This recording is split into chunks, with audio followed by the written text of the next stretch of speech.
Okay, this is part two of the fast track deprogramming.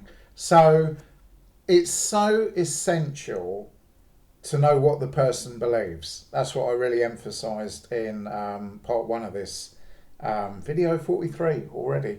I suppose it isn't 43, is it? It could be 48 or something, doesn't matter. But the thing is, it's very tempting when you're talking to somebody or debating with somebody to say, hang on a minute, hang on, stop. That's not right.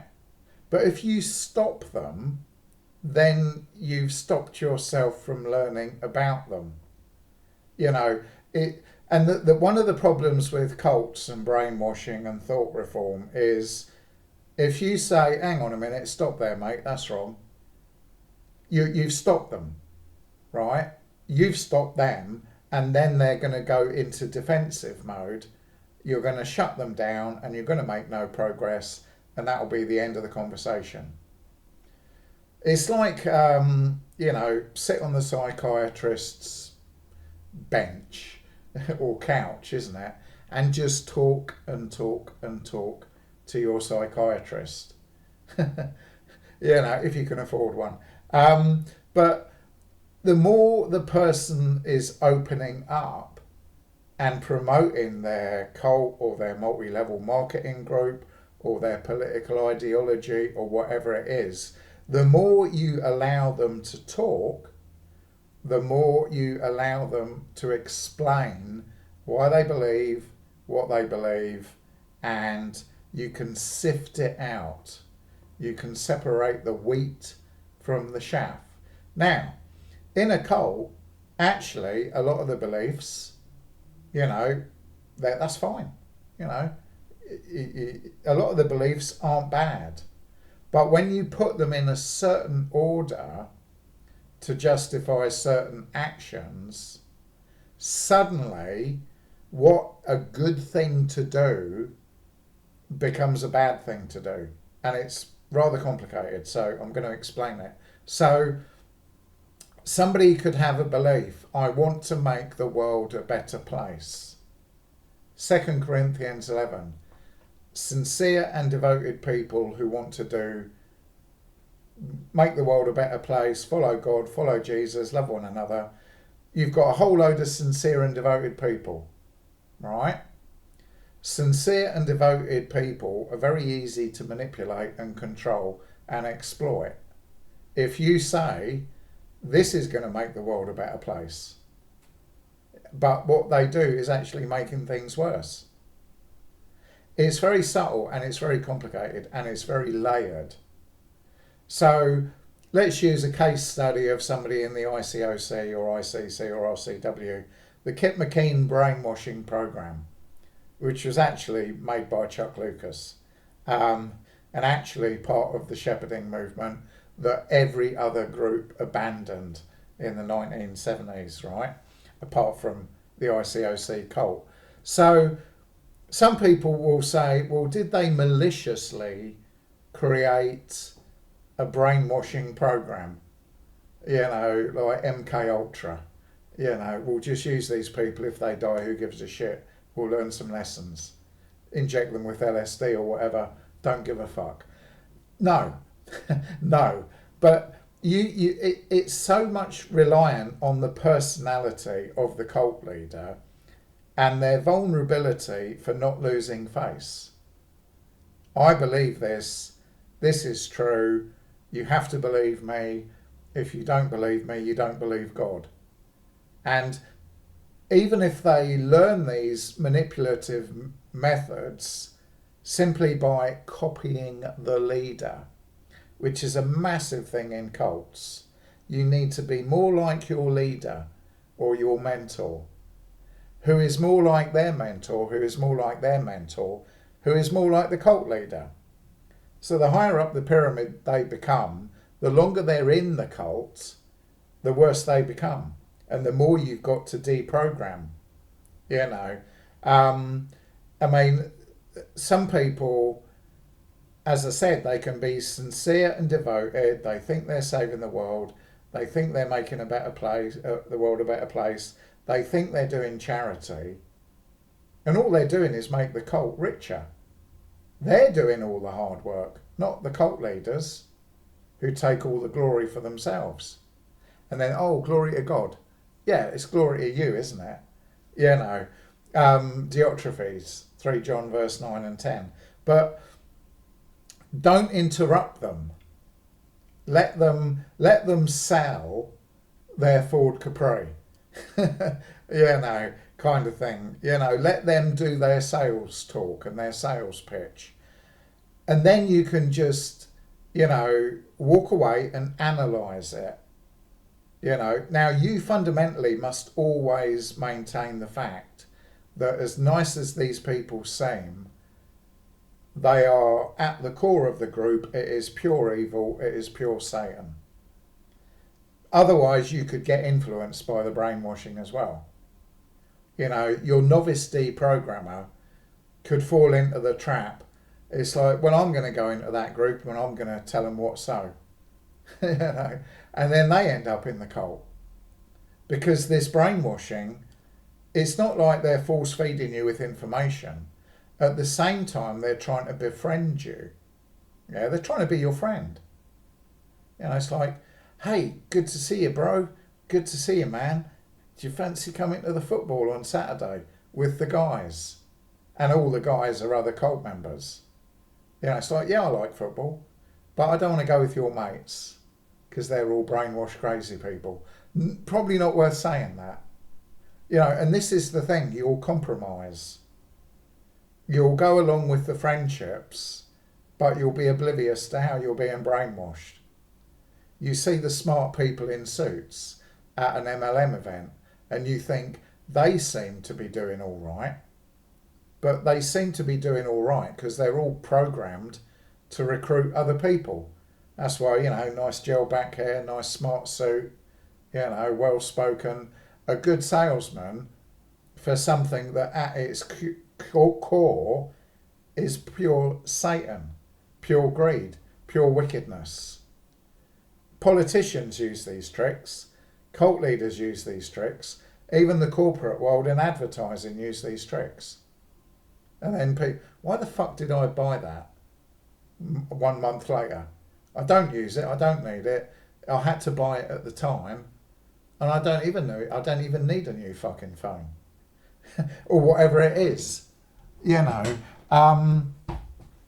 When you actually dig into it, the brainwashing or the influence or somebody trying to control you in ever such subtle ways is bloody everywhere. And it's more now because more people are using these techniques of manipulation and control. Let's blame the salesman. I think there was a movie in the 1960s called The Network where the newsreader lost it. I'm just telling you a load of nonsense and you believe this crap. He'd suddenly figured it out. But it's more than just there's a group, it's a cult. That's what they believe. Unethical people are using these techniques, like politicians or corporates or whatever, or what do they call them? Lobbyists. Lobbyists only get paid if they can manipulate a situation to make the person who's paying them more money. In the news at the moment, it's this, give Donald Trump £1 million and he'll do whatever he likes. He'll change the law to suit your business. Do you want a gold card from Donald Trump or a gold Bible? But it really is letting people talk, letting people not only understand what they believe, but why they believe it, right? And then to see what goes on in the group and to understand, well, hang on a minute, I thought you were making the world a better place. Why are you covering up all these abuses? Well, we have to protect the kingdom and sometimes things go wrong. And they will have a reason why they justify the whole cult environment. Stephen Hassan has a really brilliant model called the bite model that he's developed over many years.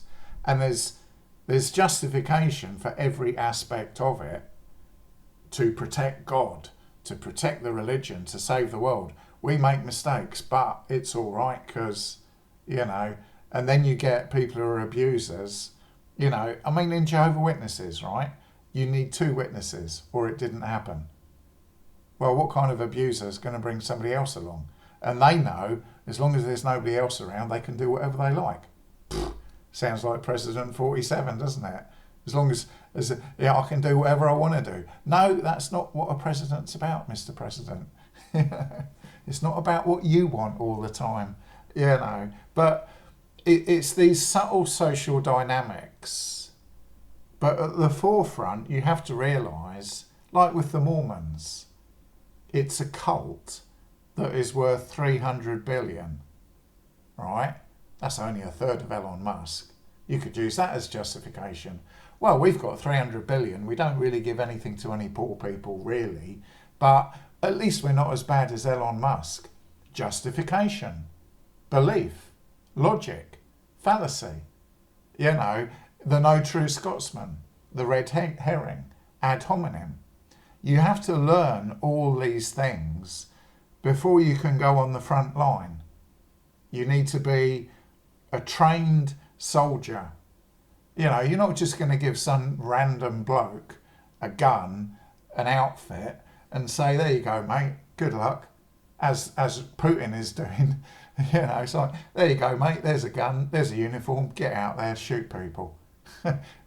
It's like, no. How are you going to get on? Not very well, and you won't last very long on the front line.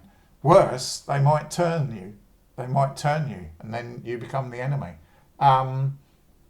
So it is a very sophisticated game, this fast-track deprogramming. And you might say, God, why are you telling us this stuff? Surely the cults might watch this video and learn from it. No, they're already doing this stuff, but completely unethically. Yeah, that's the thing. I mean, you can know how to brainwash yourself to stop drinking or stop smoking.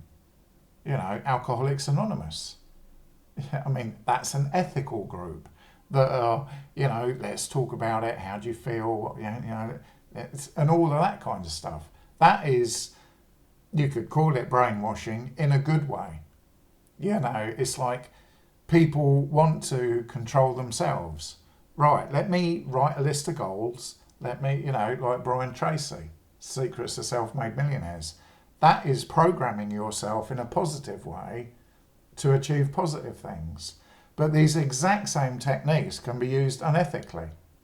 And a lot of the cults in a lot of their conferences, it's almost like they photocopy stuff from Tony Robbins or whoever, whoever's the most effective or popular. I mean, what I've seen with cults like RCW, they will use pop psychology in a toxic way for their agenda. So it's like nuclear power. You can use it to power things or you can use it to blow things up. It's what I'm telling you in these videos is nothing that the cults don't already know and already do, or any dodgy salesman or dodgy politician does. They know all this stuff already.